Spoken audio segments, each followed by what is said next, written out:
So, good afternoon, everyone. Must apologize for not being able to sit on the floor at the moment. I've got a small problem with my knee.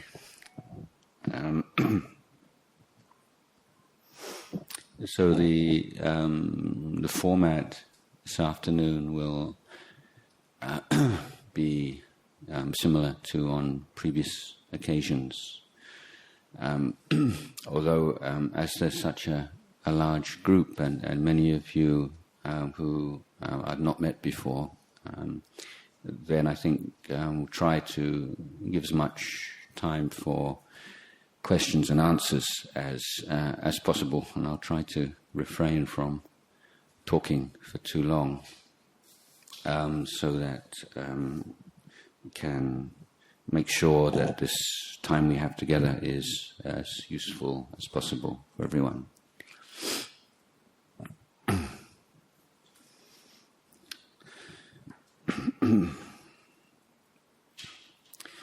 Well, I'd like to begin by saying a few words on the topic of bhavana, and it's may be somewhat surprising for many of us to find on studying the Buddhist texts that there is not really a word which corresponds exactly to the word meditation as is generally used these days in the Buddha's discourses, and this I believe is a cause of some confusion about the Buddha's teachings, which is, I think, diminishing. Has been diminishing over the past few years, but is still quite commonly found. For instance, the idea that Buddhism is predominantly an inner individualist discipline, one which is lacking a comprehensive social dimension, or that it's possible to extract certain techniques from the body of the Buddha's teaching and develop them independently of context. And I believe that that kind of view is due, to some degree at least, because we have this idea of meditation as being a particular kind of activity or something you do at a certain time and place in a certain posture. So if we look at this word bhavana, the word bhavana probably translates most accurately as cultivation. So it's a path of cultivation, and there are 4 areas of cultivation. There's the cultivation of our relationship to the material world, the cultivation of our relation to the social world. Those are the 2 external aspects. And then there's the cultivation of our emotional world. And that is focused upon finding ways of reducing and eliminating what we call unwholesome mental states, negative mental states or defilements as they're often caused, and finding skillful means of creating, cultivating, sustaining, bringing to maturation the positive, wholesome dhammas or mental states. And then fourthly, there's the cultivation of wisdom and understanding. So a lot of what is referred to as meditation would lie in the third of those four categories. The cultivation of the emotional world, skillful means, techniques of dealing with negative mental states and producing and sustaining wholesome mental states. Now these four areas of bhavana or cultivation are intimately, inseparably connected, and that when certain aspects of this whole process of cultivation is or are developed, then it becomes can become a kind of stress reduction technique or some kind of therapy, which is good. I mean, there's nothing obviously to be said against those things, but the liberating dimension of the Buddha's teachings is lost.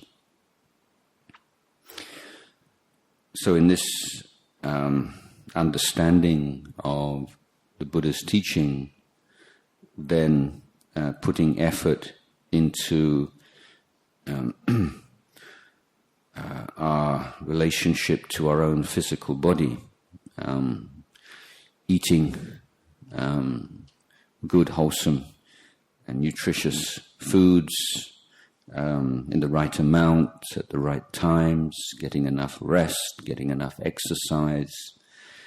These are not mundane externalities. These are intimately connected with your success in the more formal meditation practices. We just have one life, one mind, and everything has to be developed in harmony. So we are generally very technically oriented, and we tend to assume that problems have technical solutions. And in a meditation practice, then there may well be a lot of mental agitation, movement in the mind, and the usual reaction to that is to try to find a particular technique to overcome that problem. But in many cases, the chronic mental agitation experienced in meditation practices is a warning or a signal that our life in the world is out of harmony, and that we are lacking awareness, sense restraint, awareness, not applying our understanding of the way the body and the mind works in our daily life. So if we're taking in too much information, there's no filtering, there's no valuation, there's no gaps, there's no rest from this constant flow of stimulation, then it's unreasonable and unrealistic to expect that meditation practices will be successful, or at least will lead beyond that very superficial noise in the mind.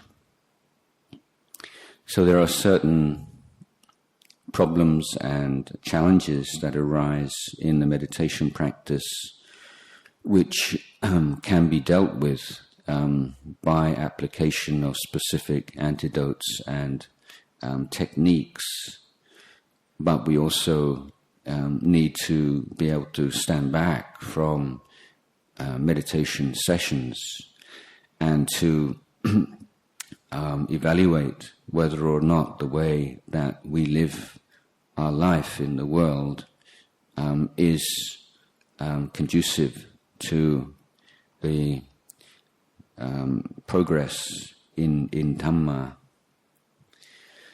So if we look closely at the kinds of things that pop up in our mind or draw our mind away from our meditation object, then very often we find that they are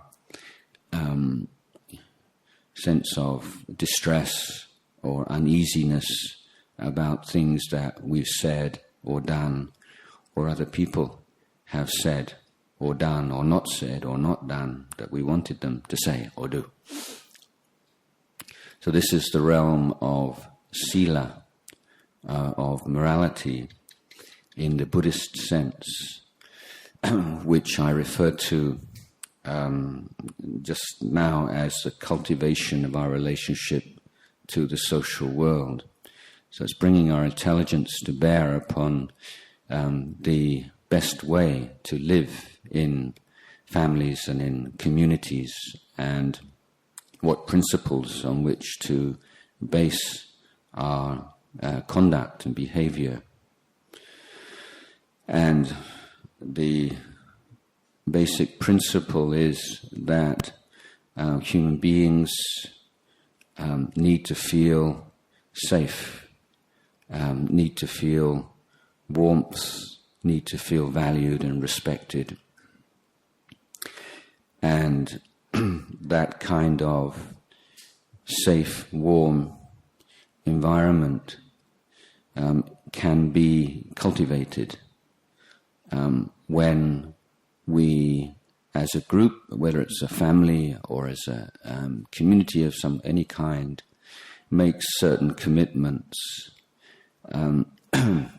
We recognize that it's not possible to make vows or commitments never to get angry or upset with each other, but we can certainly, and it's by no means unrealistic, to make a commitment that no matter how angry I may be, no matter how upset I may be, I will never hit you, I will never abuse you, I will never make you feel unsafe. And that's an act of charity. It's a gift that we give to those around us, the gift of harmlessness. And so the 5 precepts which form basic foundation of Buddhist morality are 5 training, 5 commitments that we make. They are pegs or objects of mindfulness in daily life, which we uphold in order to create the kind of communities that are able to sustain spiritual life, spiritual progress. When we act and speak in hurtful, harmful ways, then it affects our relationship with ourselves. And one who is going to grow in the Dhamma has to have a basic foundation of self-respect and has to like himself or herself. And that basic positive regard towards oneself is created, sustained by voluntarily taking upon oneself certain restrictions of how we act and how we speak, and also by acts of generosity. So in the traditional Buddhist formulation, we say dana and sila provide the foundation for bhavana. So by giving and sharing and refraining from hurting and harming, we create warm, loving communities and families. And internally, there is a marked absence of feelings of guilt and self-recrimination, and a positive regard which gives us the energy and the interest in developing this cultivation in all areas of our life. So we're observing. This is the key virtue. We're observing, we're learning from our experience. If we act in this way, we speak in this way, how does it affect us? How does it affect our mental state? How does it affect our meditation?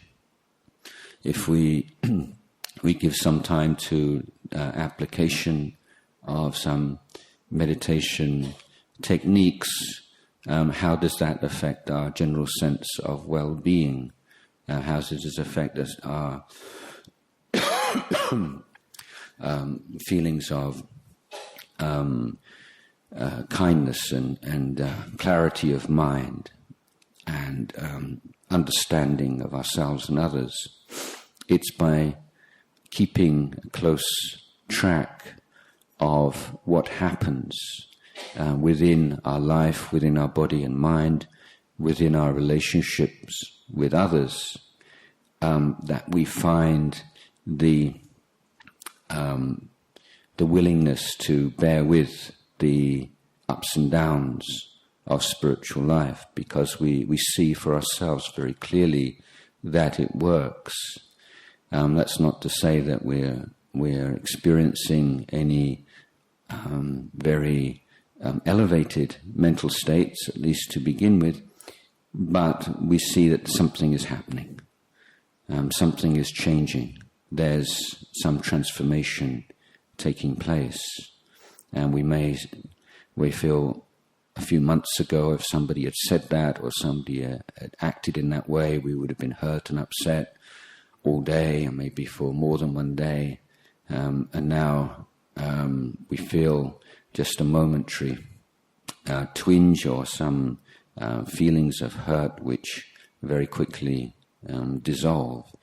So looking for the results of practice, my advice is not to look too high for some special states of elevated consciousness, but just the very simple, everyday, incremental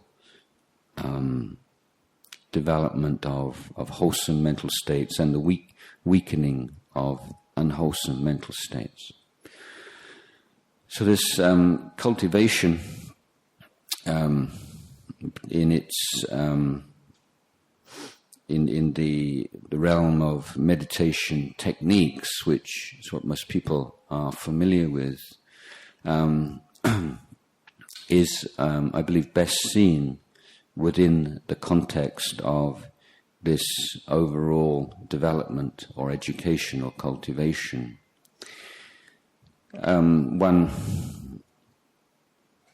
One example is that for many people practicing meditation, it's like something you do, something that's quite difficult and challenging, but you do because you believe there's a reward at the end of it. And maybe you call that reward peace or liberation or whatever. But the first thing to recognize is you don't really know what those words refer to. They're just words. But this idea of working, applying yourself to some activity in order to get a reward at the end of it can be a very harmful one in meditation.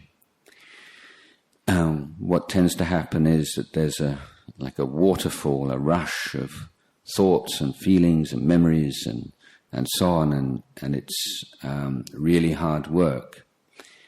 And you keep working and working and working, trying to bring the mind back and bring the mind back and bring the mind back. And then the volume of thought and distraction starts to peter out a little bit, and there starts to be some space between the thoughts and the memories. And then you feel like, oh, now I've got my reward. This is wonderful. And then the mind just like bathes and enjoys that absence of confusion. And it's at that point that you get sleepy, and you lose your mindfulness, because you're relaxing that alertness and attention, which is the heart of Buddhist meditation. So I believe it's a much wiser approach to these practices, to see them in terms of the 4 right efforts, one of the 8 factors of the Eightfold Path. That is to say, the effort to protect the mind from defilements, from unwholesome mental states, the effort to reduce, to weaken, to eliminate negative mental states that do arise or have already arisen, the effort to bring into the mind to create the wholesome, noble mental states that have not yet arisen, and caring for those beautiful and noble mental states that have arisen, and bringing them to maturation. So that pattern, or that orientation, is one which can be applied in every area of cultivation, in our relationship to the material world, in our relationship to the social world, in our relationships, and most clearly and undisguisedly in meditation practice. So we're moving away from saying I'm going to apply this technique in order to get that result. I'm saying I'm applying this technique in order to develop my skills in protecting the mind from unwholesome mental states, developing the skill of recognizing and dealing wisely and skillfully with unwholesome mental states that have arisen. I'm learning skills of bringing into the mind appropriate wholesome mental states, and I'm learning how to recognize these and understanding the causes and conditions necessary to uphold in order for those mental states to stabilize and to become more and more refined and more mature. So if we take that view or that vision of meditation, then we can move away from this idea of bad meditation, good meditation, or I'm a bad meditator, or I'm a good meditator, or I can do this, or I can't do it, it's too hard, and or whatever, because all those kinds of assessments, are based upon this gaining idea. Now, that's not to say that we don't have any sense of direction in meditation. It's totally present moment oriented. But the analogy which I feel is most useful in this context is of someone swimming in a lake towards an island in the middle of the lake. And the foolish swimmer lifts his head up out of the water and is totally focused on the island. And two things happen when the foolish person does that. One, because his eye is so fixed on the goal, it seems like it's never going to arrive. You get very frustrated and feel that nothing's happening.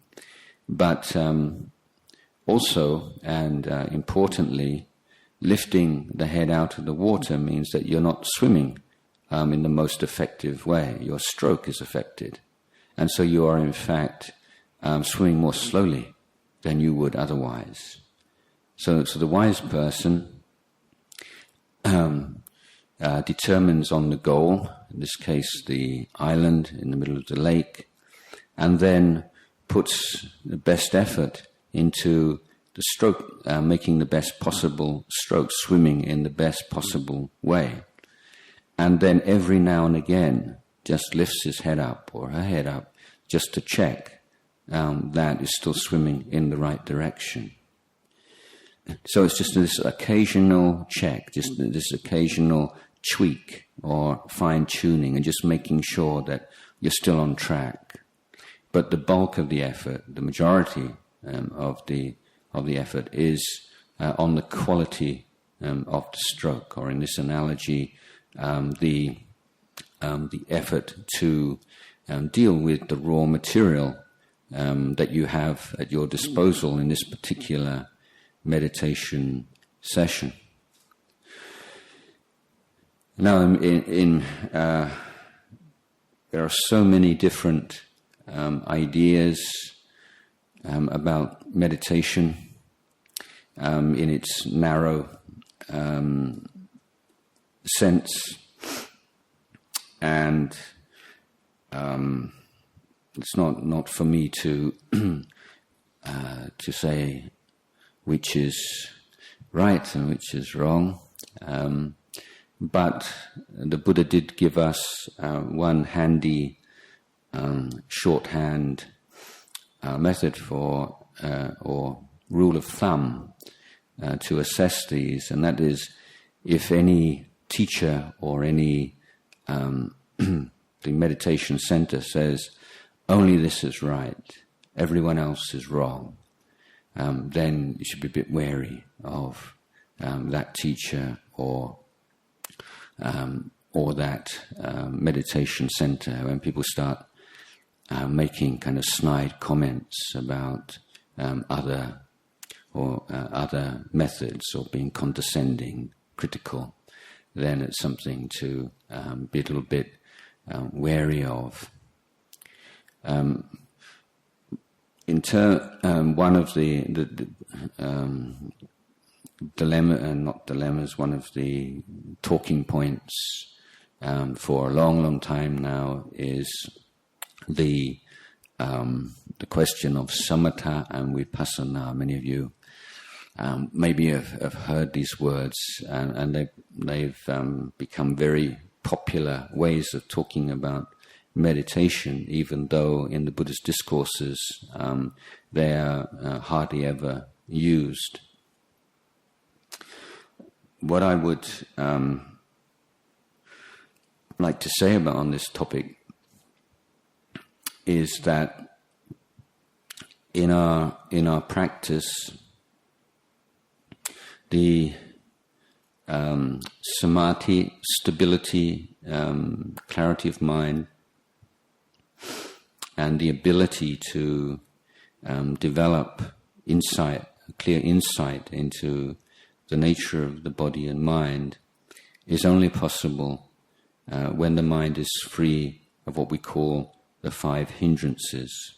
And these are the particular mental obstructions, the particular imbalances or negative mental states which come up most frequently when we give the mind a job to do, such as keeping our attention focused on a particular object, for instance. So this effort to protect the mind, to deal with negative mental states, create and sustain positive mental states. In first periods of meditation, we can say that the negative mental states here we're dealing with are we call the 5 hindrances. And the positive mental states are something we call the 7 bojjhangas, or enlightenment factors. Now, in finding a way of applying these 4 right efforts in terms of the hindrances and the bojjhangas, we'll notice that sometimes the best way for us is a meditation which is completely free of any kind of conceptualization, any kind of discursive thought. The obvious example here being the focusing on the sensation of the breath or of physical sensations throughout the body. But there are also occasions when we find that there is this need which we have to recognize and respect. There is this need to think, and that the mind is just not in the right mood, I guess you'd say, for the non-discursive meditation.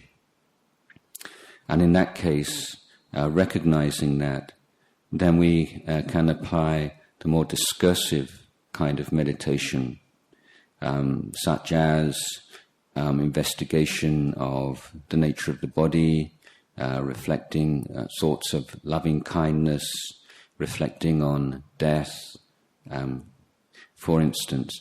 And in this case, we give the mind a little bit of rope to work with. We say, okay, you want to think, you can think, but you have to think on this particular theme. You have to think systematically. And you have to sustain that thinking process within certain very clearly defined boundaries. And when we do that, sometimes we can find that the mind is willing to let go of its attachments, let go of the hindrances much more readily than simply switching to this non-discursive mode immediately. And after developing the discursive meditation for a certain period, the mind is full. It doesn't want to think anymore. It's enough. So it's this gradual weaning away from thought rather than just sort of cutting it off straight away. And both approaches are legitimate, are valid, and work at different times. But if we take the mindfulness of breathing as our main meditation object, then it's not that every time we sit down that the mind is ready to be with the breath. At the tip of the nose, for instance, sometimes the mind's quite agitated, and we've just come from some busy event, and some of the discursive meditation can well be very useful in allowing the mind to let go of its preoccupations and just very naturally ready itself to go into the non-discursive kinds of practice, such as mindfulness of breathing. So we have certain basic principles and certain fundamental understanding of what we're doing in meditation, and then within those boundaries, we have a certain flexibility in which we can deal with our mind most effectively at on each particular occasion that we sit down to meditate. But of course, going back to what I've been talking about before, if you're living a very busy life, or you feel sort of guilty about some of the things that you've been, or you feel kind of uneasy or not happy with yourself, then often you'll find excuses not to meditate. So it's not just a matter of understanding techniques, but it's finding that consistent willingness and interest in applying those techniques. That's much more difficult. And that's why the other areas of practice are so important. In the practice of anapanasati, which or mindfulness of breathing, which I mentioned just now, non-discursive meditation. Now, what happens when the mind drifts off, get lost in some memory or some fantasy or imagination?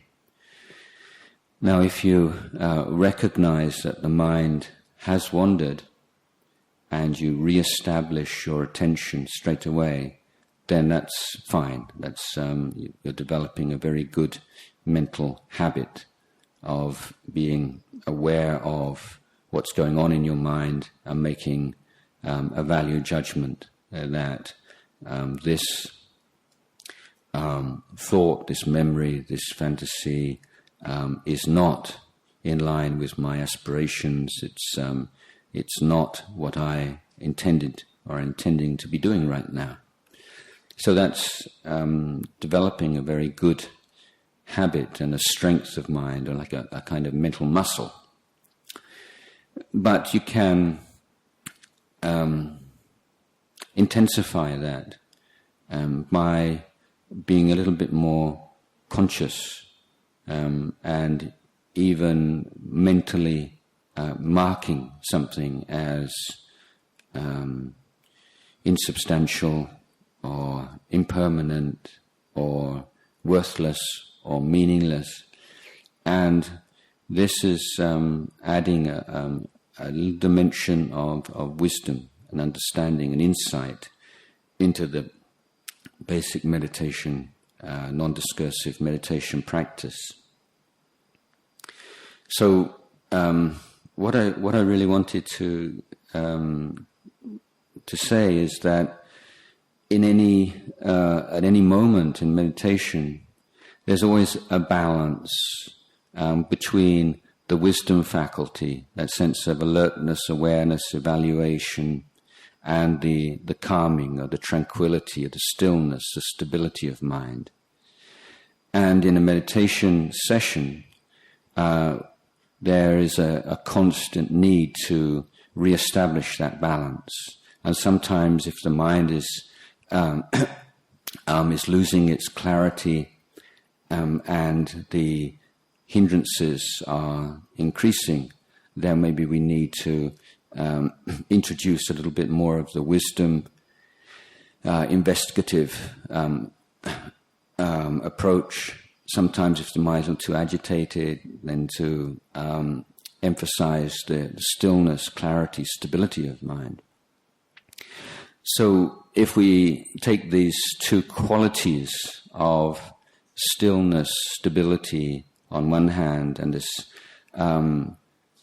awareness, evaluation, measuring, assessment, as corresponding on this stage of practice to the samatha and vipassana, because these two things are organically connected. It's more a sense of emphasis in practice.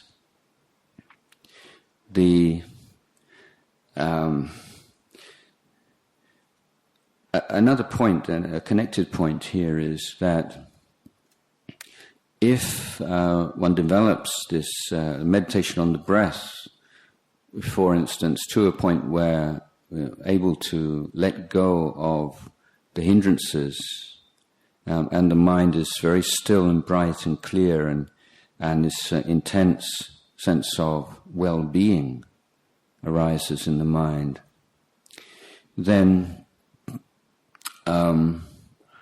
is that samatha, is that vipassana? What is that? Well, I don't think that's such a beneficial path to follow. What can be observed is that I think we all of us have heard since we were children that true happiness lies within. It doesn't lie with things outside of ourselves. And every spiritual tradition, every great teacher and guru and roshi and have all said the same kind of thing, and basically we pay lip service to this. But although we might say that we totally agree and believe that, if we're very honest with ourselves and look at the kind of decisions that we make about how we live our life and how we and the values that we live our lives by, then it's not so clear-cut at all. There's a conflict there. So one of the values of realizing this state of inner stillness is not that it's the goal of meditation in itself. It's a beautiful, wonderful thing to realize, but most importantly, it gives us that unshakable conviction that yes, true happiness does lie within. This isn't just some mystic teaching or some slogan or other, but it's actually true, and I have experienced just a little bit of that piece, and that experience can then start to affect your relationship to the world around you, to the everyday enjoyments and pleasures. It's not that you suddenly want to become a monk or a nun necessarily, but there's not that kind of grasping, hungry ghost kind of chasing after external pleasures in the same way. There's a re-evaluation, a recognition of the pros and cons, the values, the advantages and disadvantages of those experiences. So we can find that we make quite important and significant changes in our life following an experience of samadhi. Very wise changes in our life. So that's one of the reasons why I'm propounding this idea that just concentrating and just making your mind peaceful is a kind of a dead end, or you should go straight for vipassana, and that's where the real practice lies, and seeing that it's not quite so simple as that, and the kind of changes that we make in our life, we are willing to make in our life, and this can be in external mundane matters as well as in more profound spiritual matters. We can only dare, or we're only courageous enough to make these changes when we feel safe and when we feel secure and when we feel stable and where we feel we have some kind of bedrock of experience within us. So I think it's so common. We're in this dilemma of better the devil that we do, the devil we don't. Better something, no matter how imperfect and unsatisfactory it is better than nothing. And that's always the fear. Where so many foolish and harmful things we become involved in our lives, and one part of us knows, it's not really right, it's not, but at the same time, if I didn't have this, I wouldn't have anything. And that's one of the major reasons for strong attachment to things. Is saying, if I didn't have this, I'd have nothing at all. And so this inner stability and clarity and bedrock experience of samadhi is one that reassures us that we can let go of these kinds of attachments and we won't be totally bereft and completely abandoned with nothing in our life at all.